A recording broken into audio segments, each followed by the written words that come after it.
Bom dia, turma.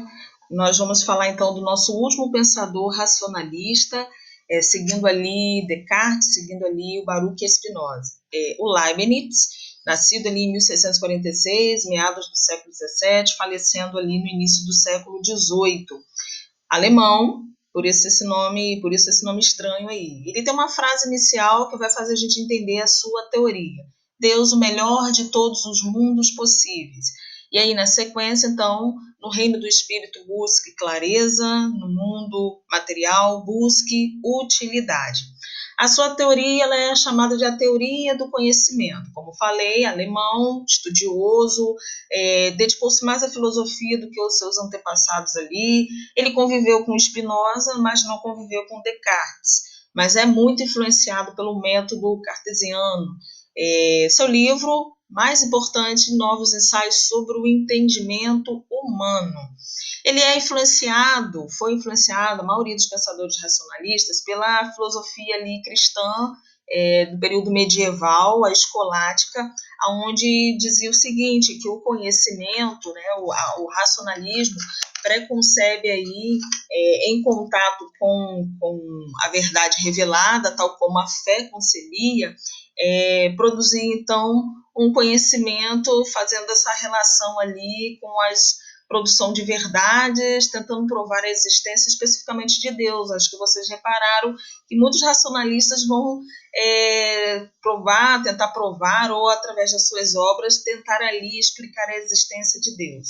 Sua tese, igual às outras, é inspirada no inatismo, onde o homem nasce ali como um ser racional, com uma mente ativa, uma mente que tem inclinações, tem disposições, uma mente, então, que tem tendências, uma mente que tem potencialidades, que se produz, que vai se desenvolvendo, vai desenvolvendo ideias, então, concebendo o conhecimento. A sua teoria é uma teoria ali fincada nas chamadas mônadas. Ele tem uma relação muito interessante com o que a gente chama de mobilismo, diferente do Baruch Spinoza, que esteve ligado ao monismo, que concebia, então, a mente concebia a existência de uma única substância, e essa substância era tudo, no caso, Deus. As mônadas, elas falam o seguinte: só Deus poderia ser a fonte de todas as coisas, ou seja, ele ali é o elemento, a substância máxima, importante, mas não deixando de, uma certa forma, conceber a existência ou a importância dos outros indivíduos que vão ser concebidos por essa fonte máxima aí, que é Deus. E aí, seguindo, então, ele fará uma crítica ao empirista Locke, é uma corrente que nós vamos ver depois, seguindo aí os racionalistas. Lembrando ou falando sobre o empirismo, era aquela corrente que preconcebia que a razão, o homem, nasce como uma folha em branco, e aí, então, o conhecimento, a razão, as ideias, elas vão surgindo através das experiências sensoriais sentidas por esse homem ao longo da sua vida. Os racionalistas farão uma crítica a essa ideia. Na verdade, as experiências, as ideias não vêm com as experiências sensoriais, ou seja, elas são inatas, elas nascem com o homem. Só que alguns filósofos vão dizer que essa interpretação do Leibniz foi errada sobre o Locke.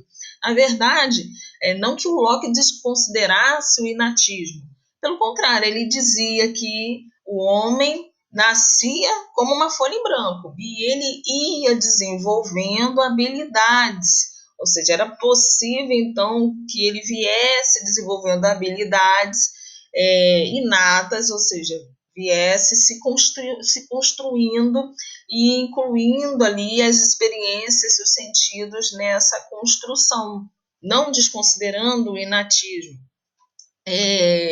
Ele conviveu então com o Locke veio a falecer, sua obra não foi publicada na época em respeito à morte do Locke, mas a gente baseia a obra do nosso pensador a fazer então essa crítica à ideia das experiências sensoriais. Então, para ele, o que são as mônadas? Elas são elementos máximos, são chamados assim unidades vivas, que nos permite, então, esse elemento máximo, essas unidades vivas, entender que o indivíduo, então, ele é ativo, ele é consciente, e assim, então, a vida está em todos os lugares. Cada indivíduo aí é um ser, é uma substância viva, tem a sua propriedade, sua particularidade, e está sujeito, então, aí a uma substância maior, que no caso é Deus, a substância aí mais forte. Ele costuma comparar, então, as mônadas a um átomo vivo, ativo, consciente, que tem clareza, que tem nitidez, que se difere das outras, mas que a vida ela está em todas as coisas e em todos os lugares, tá? E aí ele vai falar, quando ele está construindo aí a sua teoria, no caso as mônadas, ele vai dizer então que o mundo ele segue uma ordem, tudo a gente sabe que é complexo e ordenado, existe um ordenamento, cada coisa em seu lugar, a natureza, o indivíduo, então seguindo uma ordem. E nesse ordenamento, o homem seria aquele que vive no melhor dos mundos, no melhor que Deus teria então criado esses vários mundos possíveis, ou seja, esses vários elementos, substâncias distintas, mas teria escolhido o homem aí, essa substância como o melhor dos mundos possíveis, né, seguindo esse ordenamento. Então, por isso aquela frase, somos aí a imagem e semelhança de Deus. E terminando aí a questão da teoria dele, no seu livro, o ensaio sobre o entendimento humano, você observa claramente essa ordem, essa hierarquia de mundos, de substâncias em grau de particularidade e importância, mônadas vivas, planta, aí você tem os micro-organismos, seguindo a ordem, insetos, os animais, os homens, e por sua vez, então, a substância mais forte, mais importante, Deus. E aí a gente observa, então, em sua obra, né, no ensaio aí sobre o entendimento humano, o Leibniz, dizendo o seguinte, que as ideias são mediações sobre o conhecimento, são verdades aí que as ideias produzirão, ou seja, o conhecimento. E aí ele formula, então, que as ideias, elas são, a gente pode concebê-las de várias formas. Lembrando, então, se o homem ele nasce inato, ele nasce com conhecimento já adquirido, mas esse conhecimento vai existindo para além dele, ele vai produzindo para além dele. E aí a gente, então, tem o que a gente concebe como ideias obscuras e ideias claras. As ideias obscuras são aquelas que não me concebem, não me apresentam informação suficiente para que a gente possa entendê-la, a ideia. As claras são aquelas certas, certo? São aquelas que possuem um número de distinções que pode fazer a pessoa, então, desenvolver uma capacidade de conhecimento. E aí, nesta capacidade de conhecimento, ele pode extrair, então, desse conhecimento verdade sobre tudo que está sendo dito. E aí, porém, a gente tem que entender que esse conhecimento ele pode ser produzido de forma confusa ou de forma distinta, certo? As de formas confusas, esse conhecimento produzido de forma confusa, são aquelas várias ideias que acabam nos levando a não distinguir uma das outras, ou seja, nos gerando confusão. Várias ideias produzidas e vários conhecimentos, e você não consegue chegar a uma conclusão de qual conhecimento é o melhor. As distintas são as únicas, aquele conhecimento que não tem confusão nenhuma. Então, a partir dessa ideia de que o conhecimento, as ideias podem produzir um conhecimento confuso ou distinto, a gente então tem a partir dessa ideia que preconcebidas pelos racionalistas, de que então elas são inatas, claras, distintas, e esse conhecimento então fornecido pelas ideias podem ser definidos adequados, inadequados, intuitivos ou simbólicos. O conhecimento adequado é aquele conhecimento que a gente acessa aí a nossa mente e há uma clareza de tudo que está sendo dito pela nossa mente. O conhecimento inadequado é aquele que a nossa mente não há aí uma propriedade, então ele é chamado de conhecimento raso, você não consegue, a sua mente não consegue definir, certo, esse conhecimento.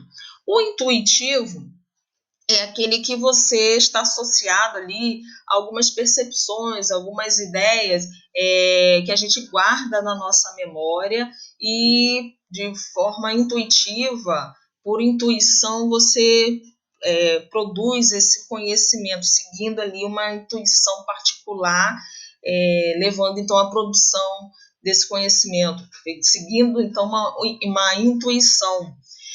Já os simbólicos, concluindo e finalizando, então, são aqueles conhecimentos, no caso, que existem fora de nós. Vou dar um exemplo para compreender isso. Você, digamos aí, então, que você uma construção. Você está ali envolvido em uma construção, em uma obra. A sua mente produz o objeto existente, né? O que é uma obra? É levantar alguma coisa, prédios, casas. Então, o que vai acontecer?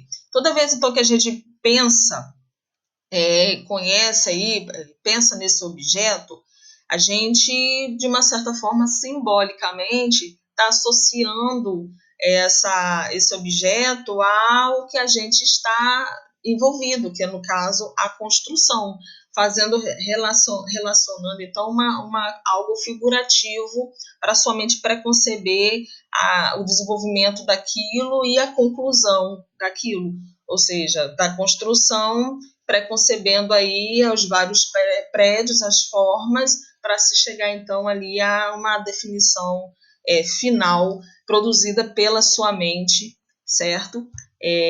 Pelas suas ideias. Então, dessa forma, a gente observa o quanto os racionalistas eles pensaram diferentes dos empiristas com relação à produção do conhecimento mediante aí as ideias, a lógica. Espero que vocês tenham entendido, leiam todos os materiais, não deixem de ler, leiam, vejam os links, vejam todas as coisas que são envolvidas. Para mim foi interessante mandar os links para vocês, primeiro para que vocês pudessem, a partir dos links, ter uma ideia, um conhecimento, uma noção dos nossos assuntos e agora de forma bem objetiva, de forma bem clara, fazer vocês entenderem, porque são muitos os filósofos e ainda veremos muito. Se até agora vocês pensaram assim, meu Deus do céu, que monte de filósofo, para que eu preciso saber disso tudo? Conhecimento, ciência, filosofia é conhecimento, é saber.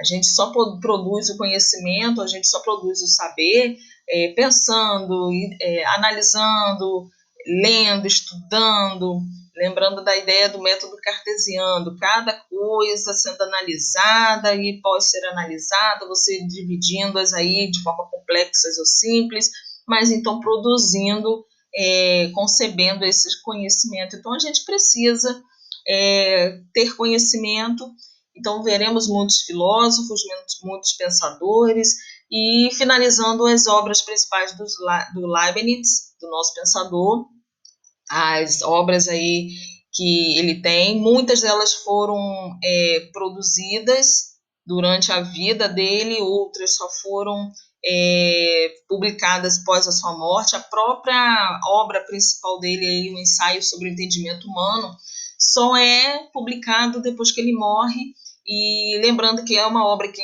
fez uma crítica aí ao pensador Locke. Quando Locke morre, ele nem publica a obra em respeito a ele, é publicado depois e também publicado só depois que o nosso pensador falece, certo?